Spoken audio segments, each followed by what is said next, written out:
Welcome to another segment of the GayBarchives show, where we explore gay history one bar at a time.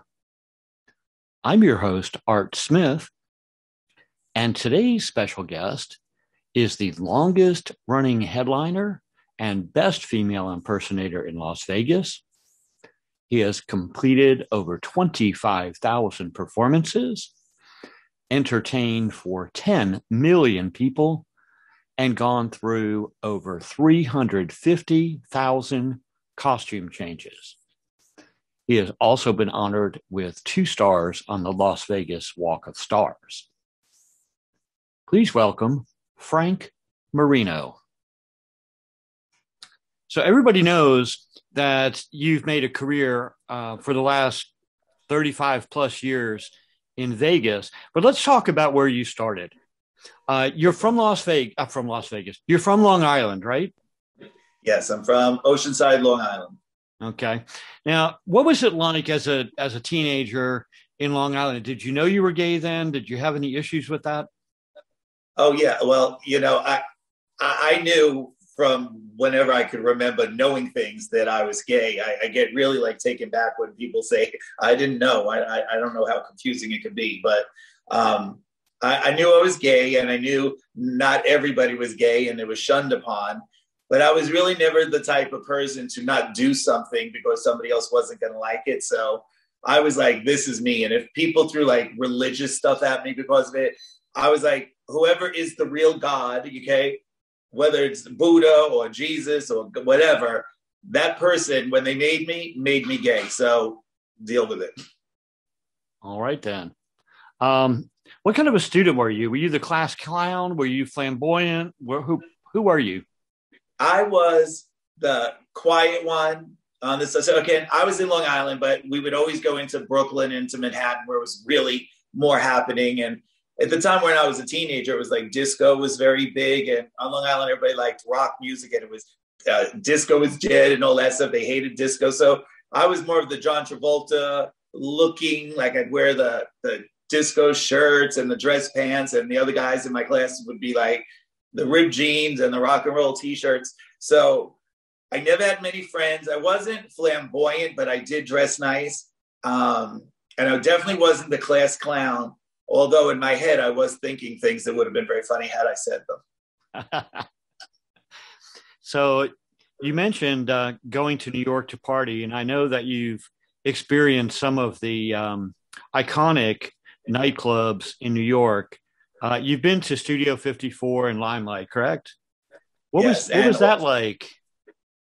It was great. I mean, to be in that scene at that time, I was very young. Don't forget, at that time, you only had to be 19 to get into the nightclub. So I went to Studio 54. I performed at Studio 54. I performed at the Red Parrot. I performed at the Electric Circus. I performed at Limelight. Trying to think. Most of the big clubs in Manhattan. But what I really enjoyed, to be honest with you, was the Long Island clubs. And to tell you the truth, I don't think there's many left at all, if any at all, on Long Island. So I really cherish those days because I had a blast performing and hanging out in the gay clubs on Long Island. And then, as I understand it, after you've partied a little bit in New York and kind of, experienced the gay life there, is that about the time frame where you were kind of whisked away to Las Vegas and started your mainstream performing career? Yeah, I'm going to say that I did the nightclub scene for 2 years. And that's how I learned everything about the art form of drag and how tough of a business it was. And then my next step was going to Atlantic City. I met Joan Rivers, and this was a year, my first year into it, and then I had another year that I still performed. But I remember going to Atlantic City, meeting Joan Rivers in a casino, and she was very nice, let me come backstage. And I took a photograph with her. And this photograph ended up molding my whole career. Because every time a gay bar would hire me, and I had a picture of me and Joan Rivers, they were like, oh my God, he knows Joan Rivers. But I used that photograph to just climb that step of success. And I'll tell you, the ladder of success is much harder to do when you're wearing high heels. So it was a hard road to get up there. And that photo carried me and I'll never forget it. That same day that Joan Rivers had me come backstage and allowed me to see her, there were producers from a show in Atlantic City called An Evening in Lacage. And there was another Joan Rivers impersonator. I was dressed as myself, but he was as Joan Rivers. And they were introducing him to her as well. And she said to me, they're opening a show and the Joan Rivers character is going to be the MC of the show. You should speak to them. And I did. They auditioned me the next day in Atlantic City with no makeup at all, just as myself. And I got a job. I went directly from Long Island when I got home to Beverly Hills and auditioned for them. That's where the main La Caja Falls office was on La Cienega Boulevard. Did the audition for them, got the job. They took me to Florida for 6 months. And then we went home for 3 to regroup. And then I came to Las Vegas. I think it's like 37 years ago now. And the rest is history. I've been here ever since.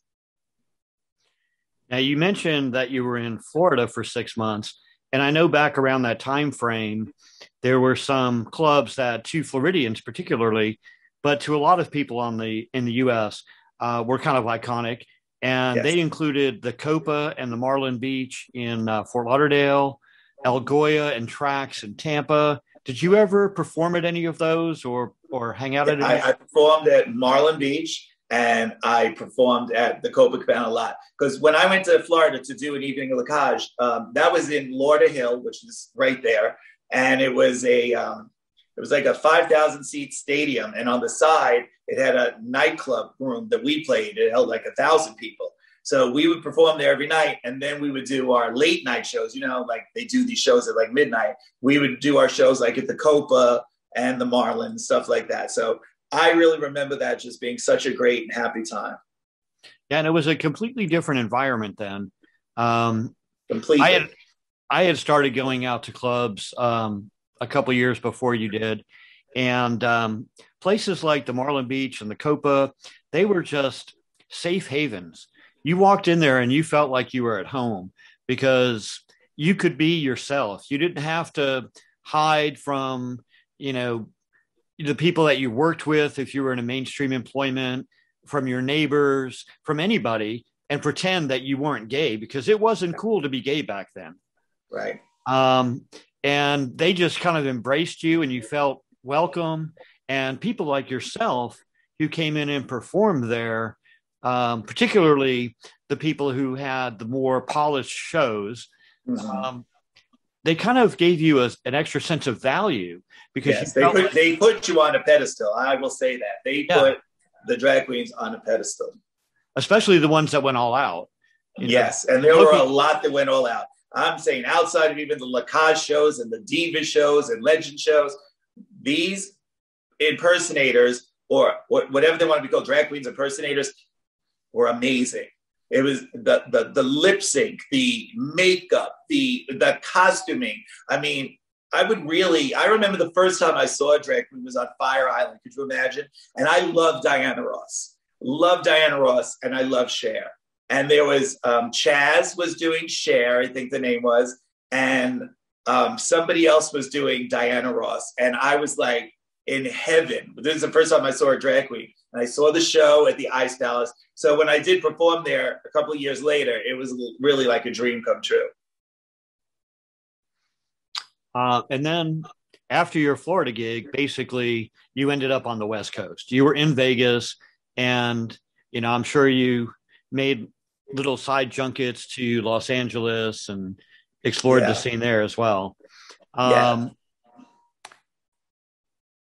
did that experience in the gay bar scene, especially since so much of it revolved around you being a celebrity in the gay bar scene, how did that mold not only your personality, but your career? Well, it molded it greatly because it toughens you up. Because even though we were put on pedestals, like I said, and it looked very glamorous to everybody in the audience, and they were such supportive people, they would tip you and everything, so supportive that, like you said, it just made you feel welcome. It made you feel good. And behind the scenes, we were still getting ready in the basements, right? In the kitchens, if they had a restaurant attached to it. So it was like a tough atmosphere. I've actually seen rats run across my shoes, like in these places. And for that reason, I'm glad it was only 2 years, but it was amazing 2 years of doing these different cities. You know, being in New York, you have the tri-state area. So I had New York, New Jersey, Connecticut, all those gay bars. And I was very lucky also, I had a manager. So he would call up and get the bookings. And then he started calling the straight clubs. And I got a gig at a club called Escapes. And they did a strip show there as well. And when I was telling you this in the pre-interview, I have a poster with me in Escapes, my friend Pamela Stanley, who's a disco singer. She's a singer. She sings Coming Out of Hiding, and Madonna on the same roster. So I was there one week, she was there another week, and Madonna. And I always tease now with Pamela Stanley going, I guess she just made better choices than we did, but you know, great for her. So you get to Vegas, and you were brought there by Lacage, correct? Is that where you started in Vegas? Yes. So what happened was, we did the show in Florida for Lacage. They had the show in Atlantic City where they had that gentleman doing Joan Rivers. Then we went to Florida, and I did Joan Rivers. Then the show closed in Florida because it's seasonal, and we came to Las Vegas, which was my dream. I used to visit here on vacation, but I loved it so much I wanted to live here. So when I got the show in Vegas, I was like in heaven. So to be here and then become somebody in the community on top of it was like a dream comes true. So that point I went to an evening at Lacage. That was at the Riviera Hotel for almost 25 years. Then I did my own show, and it was Divas Las Vegas for almost 10 years.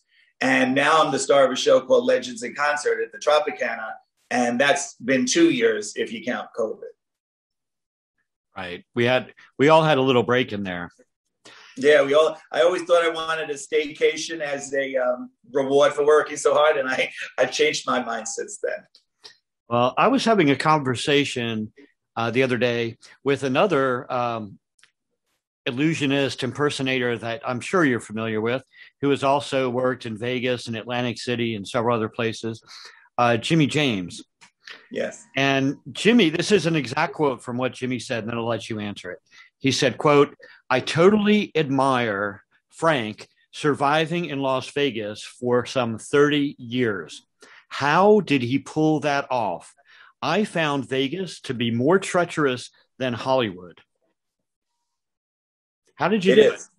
It is. It's getting harder and harder every day. I'm so glad I did my stuff in my heyday 30 years ago, because it is so difficult right now to open a show. I came at the end of the Mafia era, and you would do a show and they would throw money at you. Even the gay bars would throw money at you. And then they started becoming more and more corporate America, and they wanted more money for I'm making it up, but whatever money's come in, they wanted money for the space, like a rent. They wanted money. If you had billboards or posters up in the hotel, they wanted a part of the show. It was crazy. When I first got here, they paid for everything, and we got a crazy salary. It then reversed, and now it's really hard to do certain things because they don't want to pay you to do it. And I'm at the point where if I'm not going to do it just to do it, unless I'm going to enjoy it, then of course I would do it. Or if it was for a charity or something, I would do it. But I'm not just going to work in a hotel, say I'm working in a hotel. So if somebody's starting here now, it would be very hard. But Jimmy's right. Even then, it was a game, and you had to play it like a very strategic chessboard and make the move and call people's bluffs and be willing to lose everything if you didn't win. So you had to have enough confidence in yourself that you would be the best at what you did so that you wouldn't get let go. And I, after a point, had that confidence and just had the attitude, if you could find somebody better, then let them do it for less, but I'm not. He also mentioned that he has seen your show away from Vegas at other casinos, and that it was equally as spectacular as it is in Vegas. And he asked, how does he maintain quality control with a huge company like that?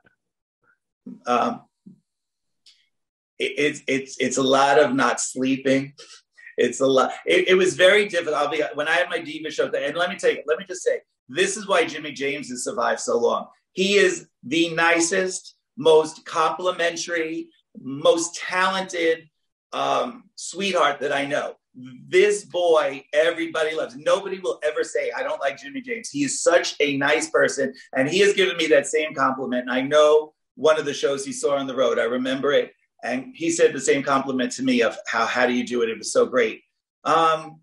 It's because I want to make sure everything's perfect. And making sure everything's perfect is going to have people say you're a bitch or who do you think you are, whatever. I don't think I'm anybody, and I will work just as hard as anybody else, but I want it done. I want it done right. If it's not going to be done right, we're not going to do it. So having that attitude, maybe that comes from liking Diana Ross, I don't know. But having that attitude to make everything go your way paid off for everybody. So I wanted it perfect. They did it perfect. And everybody loved them for being perfect. So I would do my show and literally stand on the side because I would come in and out in between each act. I was like the silver thread to tie it together. And I would watch every act because they were all individually so good that I could literally watch my own show night after night after night and see how good they were. And I made sure I let them know how good they were. And I just loved every minute of that. Now, were you always a perfectionist in your performance from day one? Was that always an integral part of you getting up on stage and doing whatever act it was that you were doing? Well, for me, I think I just have that A personality. Well, you can see in the background, it's like my house. Everything has a spot. Everything's always perfect. And I opened my first book, His Majesty the Queen, by saying organization is the key to success.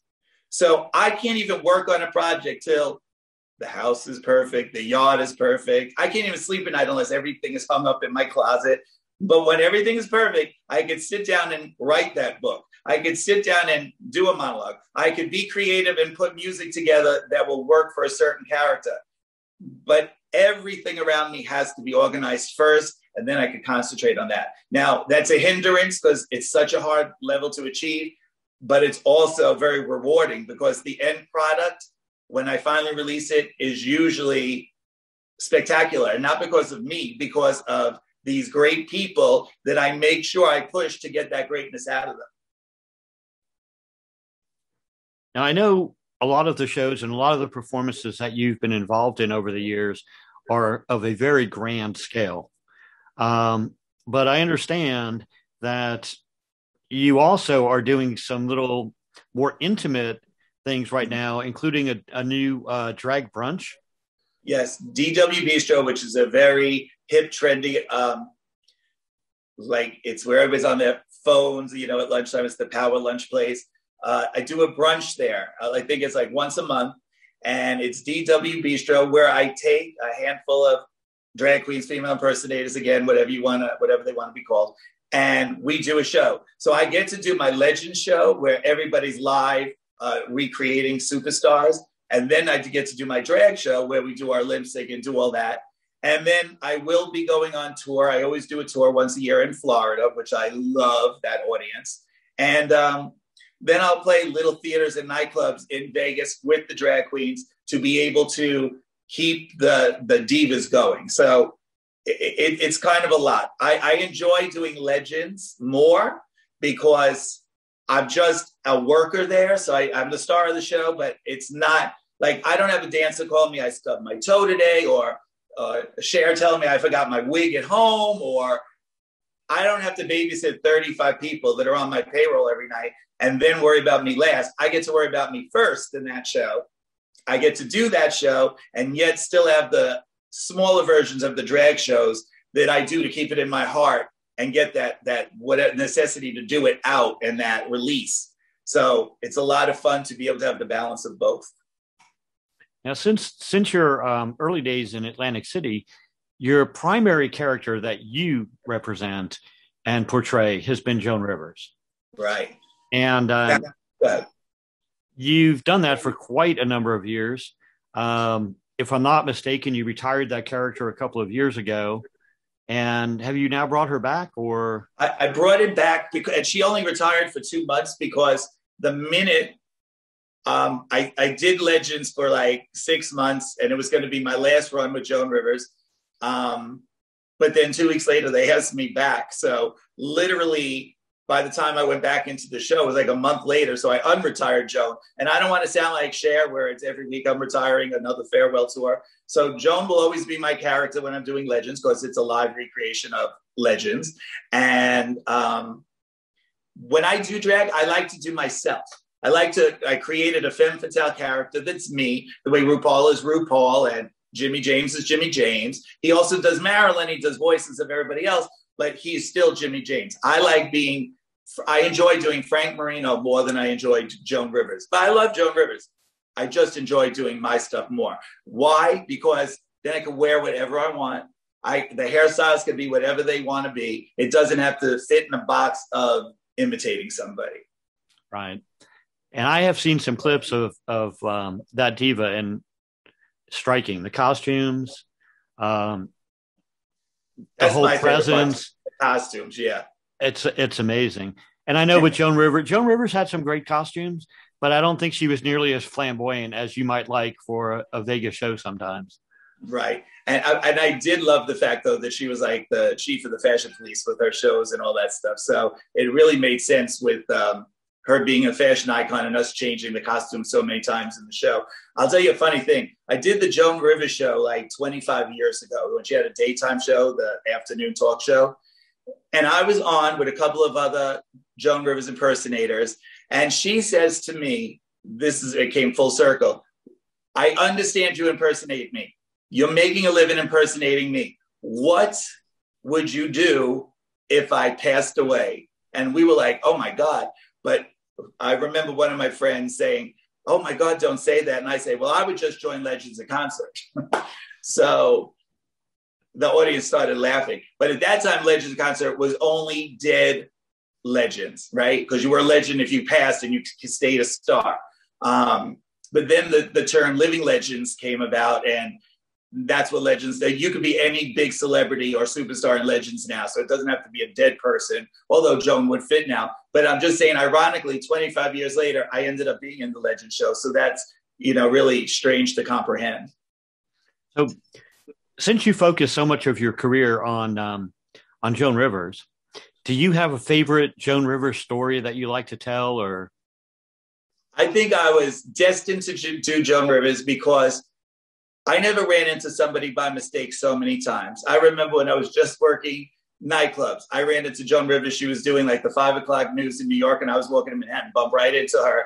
But I knew her from meeting her in Atlantic City. Whether she remembered me or not, I don't know, but she acted like she did. So I saw her there. Then after I got a little bit of notoriety in Las Vegas, I don't know if you know this, but in '86, Joan Rivers sued me for $5 million for impersonating her. So we came full circle.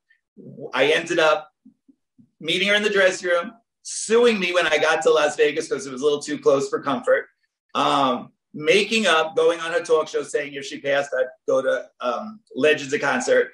But I got it while we were in this midst of a lawsuit, and everybody thought it was like a publicity stunt because I had the cover of People magazine and the Inquirer, and I had my 15 minutes of major fame. And right in the middle of it, I get on the airplane, and it was TWA, just so you know how long ago. TWA, and the 2 seats in first class is like the 2 big seats, and you're really close.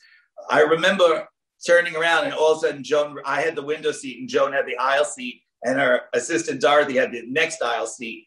And I was like, oh my God. So from New York to Vegas, a 5-hour flight, I got to sit next to Joan Rivers in the middle of a lawsuit, which she and I both made it very comfortable for each other, but it was very strange. So that's probably my best Joan Rivers story. Now, I understand that you also had Bob Mackie do some of your costuming for you. He did costumes for Cher, of course, and quite a number of other celebrities, but he did some for Joan too, didn't he? Yes, he did Joan's gowns for her nightclub act. And I got to say, I got even a better story about Mackie.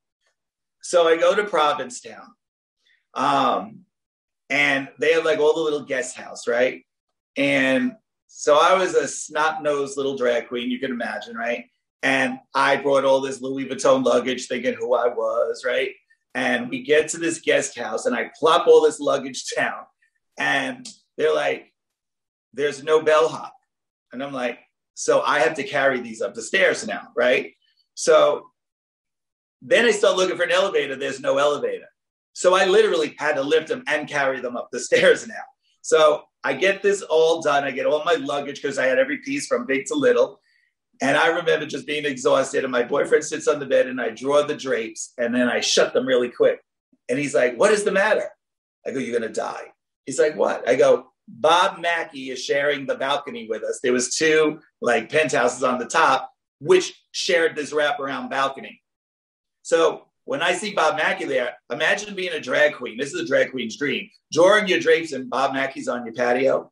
I basically handcuffed the man to the fence and had the next 3 or 4 days with him under my lock and key. But he was very, very nice to me. I had some of my program books with me that had all the gowns that I actually had store bought from him that, you know, like you could get in high-end stores like Neiman Marcus or what have you. But since I got to know him, then he started making me a lot of the gowns for the show. So it was just a very weird coincidence that actually ended up being really rewarding. After you built up that friendship, did he also start making some FrankMarino attire? Are there some custom Bob Mackey for myself? Or yes, as a man? No. I'll be honest with you. He's way too expensive for me to waste it if I'm not going to make money off of it on stage. So speaking of your Frank Marino side, even going way back, there have been videos of your house in Las Vegas from years ago that I've seen kind of on that cribs concept where somebody comes in and kind of walks through. Yeah. And it was pretty extravagant then. But I understand you've recently done a major remodel. What was it, about 5 or 6 years ago? Yes. And, in the house I'm in. Yeah. And this is a new house. I mean, not the same house that you bought 35 years ago, but it looks absolutely stunning.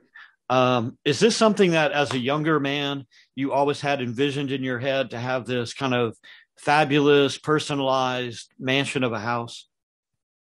Yeah. You know, some people are into cars. Some people are into whatever it is you could collect.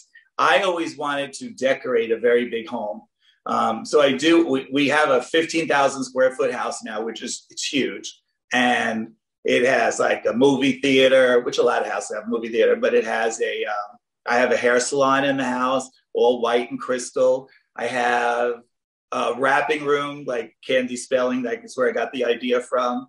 And crazy little things like that in the house that I need for what I do. So it's very custom made for me and my partner, Alex. So he's got all his stuff in his offices that is very masculine. And I like the more happy things like Disney, stuff like that. So you can probably even see in the background, I have a red kitchen, but I have like the villains, cookie jars from Disney. So it's a formal home, but it's also very whimsical. So it's a really fun feeling. I actually lost 3 decorators and 3 contractors on this project because decorators would come in and tell me, you can't put this with that. And I'd be like, you can do whatever you want. It's for me to live there. It's not for somebody else to live there. Right. So let's do it. And for that reason, they wanted to execute their ideas. So they could go decorate their own house. I ended up, really decorating it myself, if you want to say. And it's fabulous. I love the red kitchen and the red den. It's just striking. It's so expressive and it's so different. It's not, the typical beechwood cabinets with the little, frames around them and the brass handles. It looks so sharp. And of course, I've seen other pictures in your home. It's amazing. Yeah. Well, I think what was good was I was living in this house in my head for so long. So before I got the house, I went and designed a home. And the day we were breaking ground, the realtor said, can I take you to one more? And I'm like, it's never going to be good. Why are we wasting our time? But I loved it. We walked in. Alex walked in and walked out, my partner. I walked in and said, wait, I think we could do something here. So it looked like a mountain lodge married the Palace of Versailles when they had it. It was like wood and marble. And I was like, this doesn't match. You got to go one or the other. I gutted the house. When I say to the ground, you could walk through the walls. I was so scared because this isn't my expertise, right? And I'm like, oh my God, is it ever going to come together? And it did, and it came together great because it took 2 years to renovate, but I was living in it in my head. And I was so careful to say, okay, what do I need in my bedroom? Close to the bathroom, I need a linen closet because you got to put the sheets and blankets. And then in the bathroom, what do I need? Well, I always use this, so I need whatever. And that's how I made sure everything I needed was in the house and that it would work for me and Alex. Speaking of Alex, on the surface, when I've, been doing my research and learned a little bit about him, he seemed like a very kind of conservative, professional guy. Yeah. And then I saw the wedding proposal and I thought, obviously some of Frank has rubbed off on him because that was pretty much of a production. I mean, to do it in that fashion in front of that many people on a huge stage in Vegas, that was incredible. So has that an influence of you, or was that always kind of a hidden side of him that? I think it's always been a hidden side of him because he's a producer. He produces shows, and he had Thunder from Down Under here in Vegas. He had American Storm, another strip show. I remember the MC from American Storm calling in sick, and they were stuck at the last minute. And he just jumped on stage and MC'd the show. And I was like so proud of him. But I was like, it was just so natural. Like, so he had it in there. He was dying to do it. It's like one of those Hollywood stories that like Shirley MacLaine got her job then when she was on Broadway and the star got sick and she had to jump in and she became a star. Same thing like with Alex. He just jumped on that stage and got his 5 minutes of fame, but he was very good at what he did. So yes, he's normally the more business type, more conservative. They don't let me sit in board meetings anymore. I will just tell him what I would like to have out of that meeting and he will go and do it. But because I would go like this to the board meeting, you know what I'm saying? And I wouldn't do that huggy kissy stuff. I'm like, we're here for a reason. What do we need done? How are we going to get it done? Because everything's like all hugs and kisses in any meeting. I actually, to be honest with you, I refuse to do meetings because I'm not going to drive to some conference table room. Do a meeting that if you wanted something, if you said to me, Frank, we wanted to change the menu of drinks in the showroom, you could call me and tell me. I don't need to sit there and go over it with you and go through 50 people to get it done. Just tell me what you want. I'll say yes. If I can physically do it, you ask me and I'll say yes back to you. So that's how it works. And he's more the corporate type. He'll sit there and have the power lunch and do that. To me, it wastes too much time. So I think opposites attract, and that's him and that's me. Yeah, I was just sensing a little bit of channeling Joan Crawford there. I was envisioning that scene from the movie where she's in the Pepsi board meeting, and I picture you as her. So. And you know what? Ironically, I never thought of that analogy before. But that's exactly what it is. I can't sit there and play the puppet when they're trying to play me to get something more out of me or take something away from me. You know what I'm saying? So yes, I love it. I'm going to steal that and use it in the future. I'm going to tell you my personality. I don't know if you know of her, but I think you will. Of Bethany Frankel. Uh-huh. The way she works and the way she speaks, I'm very forward, but I'm very loving too. Everything I do is out of love and caring. And if you could deal with me, the end product, I promise, will be good.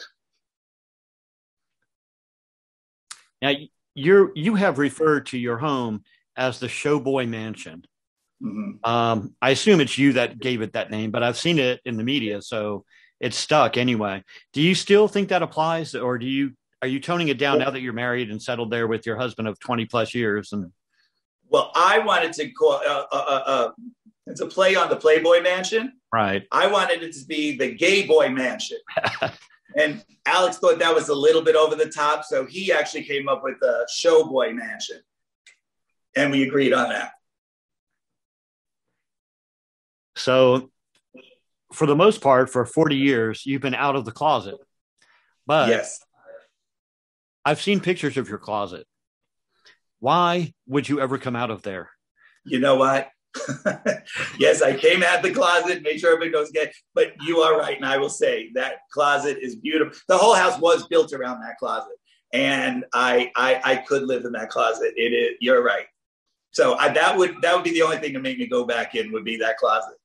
I am absolutely awestruck. I have had friends give me grief because I have about, I don't know, 60 or 70 pairs of shoes, and some of them are a little bit extreme. And they're like, whoa, what do you need that for? And then I saw your closet and I thought, there must be hundreds of pairs of shoes in there.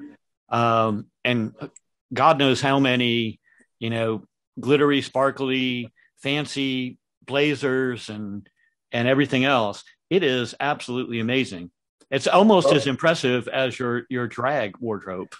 And I'll tell you, here's a secret nobody knows or nobody ever asked before, but I'll tell you, even with all that clothes, like if I ever got robbed, you're right, they would think Elton John lives here, okay?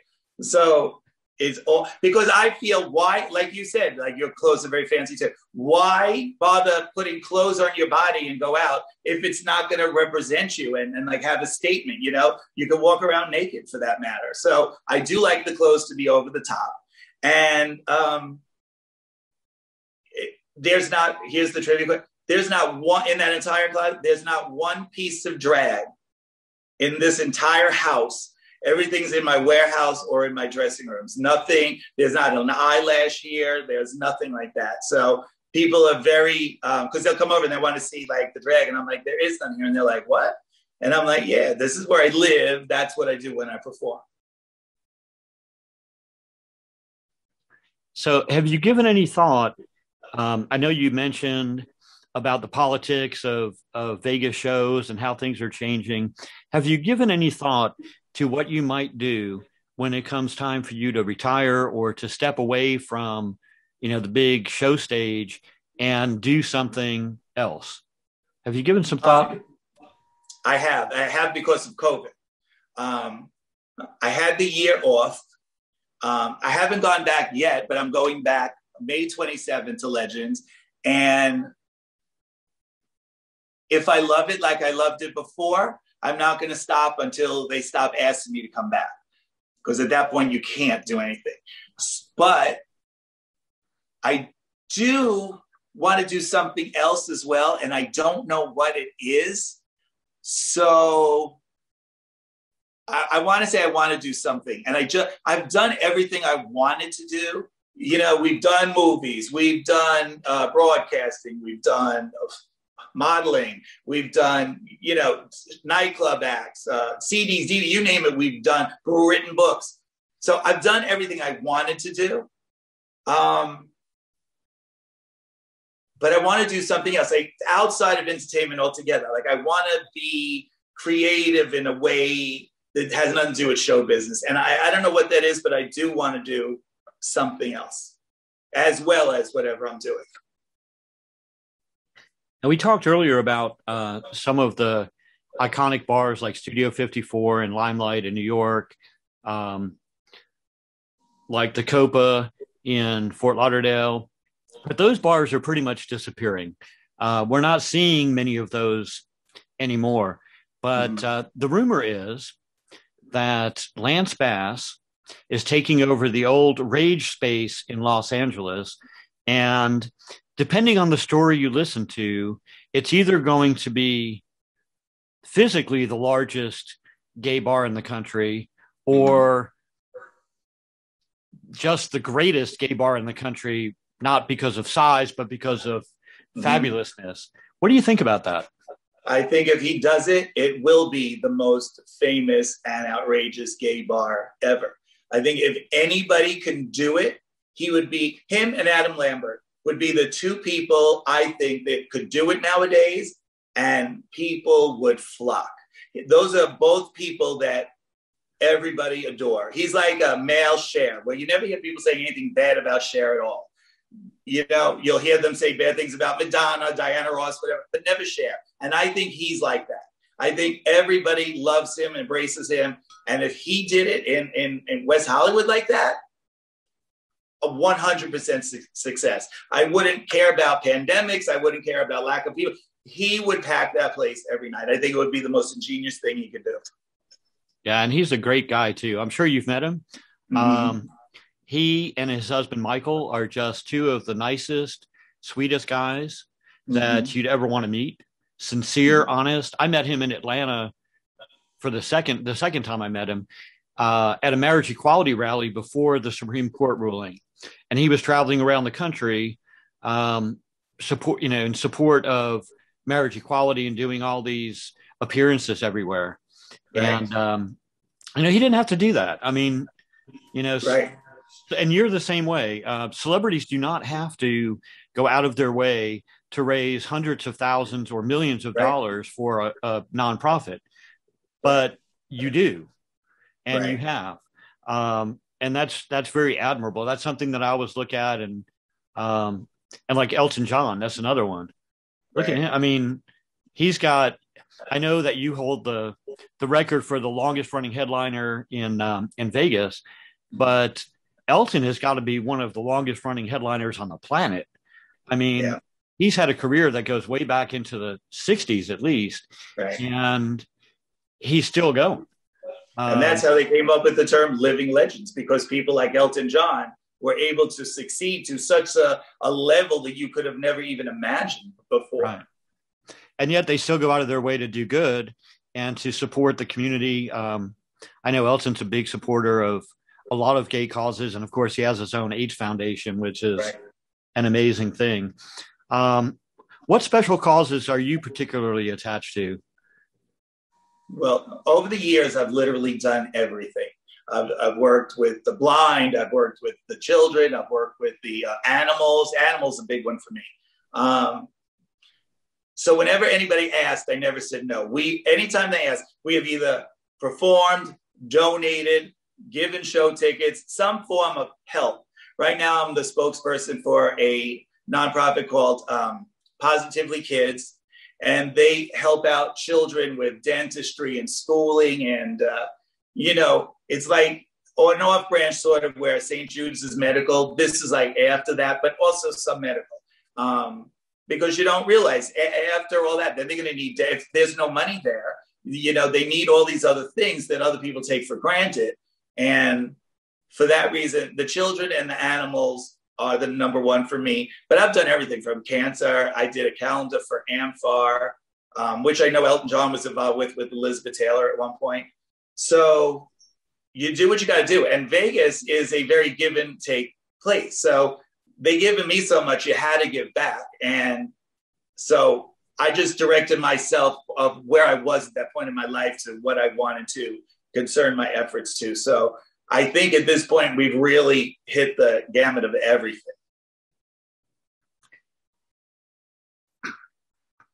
So obviously you've been in Vegas for about 40 years. You're very well settled there. You've built your dream home. You have, a long-standing relationship with your husband. Everything seems to be all happy, and it seems like you've pretty much accomplished everything there. Is this going to be your forever home? Are you there for the long haul, or? So here it is. It was fun to build. It was fun to decorate, and it was fun to move in. It is a bitch to upkeep, meaning every day something's wrong with something. There's so many air conditioners and so many, like, a funny story is buying a hose. Then I had to go out and count. There were 11 hoses, to get around. I was like, oh. So you can't just buy the one hose in front and one hose in back. So there's 11 hoses, and there was like, oh, God forbid you got to change your air filters, right? So there's 100 of those. And the batteries on the smoke alarms, every season. So it's just very hard. So Alex would be in heaven if I would, there's a beautiful high rise here called Queens Ridge, how fitting, right? Would be extremely happy if we could just move into that. I'm not ready for that yet. I like to have a big yard and I like to have a home. But it is really tough. And I'm really at the point of, if I had to move, I know how difficult it is now. I wouldn't be able to take a lot of things that I love, but for that reason, I want to stay here as long as I can. But I did promise him in 13 years, because I'm 57, I said, when I'm 70, I promise you we could move into the other house. Just not right now. So you might want to buy that one when you're around 68, so you have time to get it ready to move into. Yeah, exactly. Because you know me, at this point, it would have to be altered and changed and rearranged.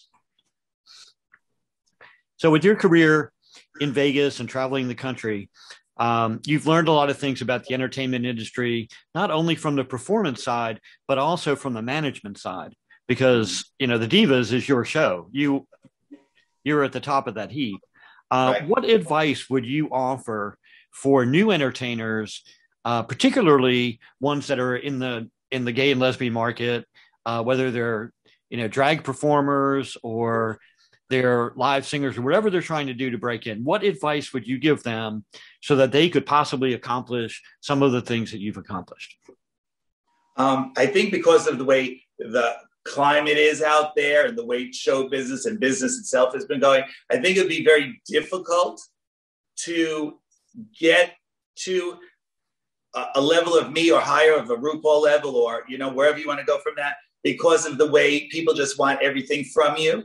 But my advice would be never take the word no. And when I hire an assistant, that's the first thing I say. Never let somebody tell you no. If they say, sorry, we don't do this, figure out a way to try to get them to do it, okay? I'm talking about a reservation for a restaurant or cutting the line somewhere or something like that. And then just don't listen to anybody that tells you you can't do it. You know what I'm saying? If you could think it, you can do it. So just as long as it takes you, just keep trying. I have a great thing in my office. It's a basketball hoop, and it says, you miss every shot you don't take. So you could take that shot and miss, but if you don't take it at all, you're definitely going to miss. So that's what it's saying, and that's also the advice that I really go by myself. If it's something you want bad enough, just fight till you get it, and most times you're going to get it. Now, I just have to ask you, this basketball net that's in your office, is it covered in glitter and rhinestones? You know what? I wish I could move this thing, and maybe I could. But I have a room in the house. Did you see the Tiffany room online? There's a room that's all done like Tiffany. It's got the drapes of the bow and everything like that. But I have a Tiffany basketball. You ready? And then we're on the airplane, and Shannon's sleeping. This is just a couple of months ago. And I'm like, get up. And he's like, what? They had a crystal basketball hoop. So I said, we could put this in the Tiffany room, and I'll put the basketball in it. And I do have a crystal basketball hoop. So it's funny you should ask. Why am I not surprised? Hey, I have a Louis Vuitton garbage can too. That threw a lot of people for a loop as well. But you've earned it. I mean, who else has a career like you do, coming to Vegas as basically a teenager, young adult, and staying there for almost 4 decades? Yeah. Doing the same thing. Even I can't believe it. So I'll tell you that. Even I can't believe it. I'm very happy that I was able to do that because I just love doing what I do. I know there's other performers that have had their own legendary experiences in Vegas. The first one that comes to mind, of course, was Liberace, which, when he shattered the salary record there and just became like, this amazing one-man show. And I see shades of him and you too, which I'm probably not the first time you've heard that either. With, the little bit of extravagance and showiness and, the love for Christmas. I didn't talk about that, but that's what we also have in common. And your dog. Yes, the dog. Can I tell you something? He was one of the first celebrities I met in Las Vegas. And throughout all the stories and what have you in the movies, this was one of the nicest people you ever want to meet. He would literally say, I would call him, he would be at Caesars, and I'd say, we're coming over now. He's like, you don't even have to call, just come walking backstage. And I'm like, okay. Well, now I know why, because I was young and he was probably, wanting to be a friend. But he was extremely, extremely nice. And the way we first met was I had some coats done before I became this animal activist. I had some coats done at this furrier that made all those famous fur coats for him. The one with the diamond Liberace down it and the white furs. And actually, she let me try them on. And then one time I went in there and he was there. And she told him, she goes, I let Frank try on your coat. And he was like, that's okay. So what I'm trying to say is just the nicest guy, not pretentious at all, just a sweetheart. Yeah, and I've met some celebrities at various events and different functions, and in general, that has been my experience. If you're meeting them on safe ground, in other words, you're not stalking them at a premiere of some show, but you're at their show or at a benefit they're hosting, or a dinner that they've been invited to. They're generally nice people. Friendly and warm. Most of them. Yes, there's a few. There's a couple. I have my list. I won't tell you, but some are very obnoxious. But Elton was the same way with me. Elton was extremely accommodating and friendly. And you would think he could go either way, because I did see, what is it? Tantrums and Tiaras. I was like, oh, please don't yell while I'm in there. I'll die. But he was, just like you said, my mother was with me when I met him, and he was like, come in, Mom. And his thing at Caesars, his dressing room looked like an apartment, like a house. And we were in like the kitchen den area and have some drinks. Da, da, da. Very, very nice man. Very, very nice. Yeah, I met him backstage. Well, for the third or fourth time I met him. But I was backstage at his concert in Albuquerque about, I don't know, 10 years ago, 15 years ago. I had a friend with me who was my guest at the concert. And when we went backstage, and Elton and I took some pictures for a fundraising project I was doing for his AIDS foundation. And then my friend is standing over in the corner, and Elton yells over after we're done, he says, does your friend want to be in a picture? And grabs him and drags him over and takes a bunch of pictures with him, just. And that's very nice, because I know some people that, Rosie O'Donnell, that won't take pictures with anybody. And I'm like, what would you do without these fans? They're the ones that make you famous. And I thought it was, I'll tell you the honest story about that. We were going on a plane to do Sally Jesse Raphael, remember with the red glasses? I do. And Rosie, I'm always sitting next to somebody. Rosie is right next to us. She's like, hey, Frank, because where I had the cage on the bottom was the improv. So she would play the improv quite often, and I would get to see her. And to me, she was just Rosie, my friend who became famous. And to my boyfriend, she was Betty Rubble from the Flintstone movie. So he was all excited. And the fact that she wouldn't take a photograph with him and told me next time she's in town she would, and then I would call her and she wouldn't again, I just thought that was really cold. And why would somebody have to be like that? To him, it would have meant the world. And to her, it would have been 2 seconds out of her day. Right. But, everybody has their choices for their reasons. And I just did. Meanwhile, she's on TV at the time being the queen of nice, not in real life. But we soon found out that wasn't the true story years to come.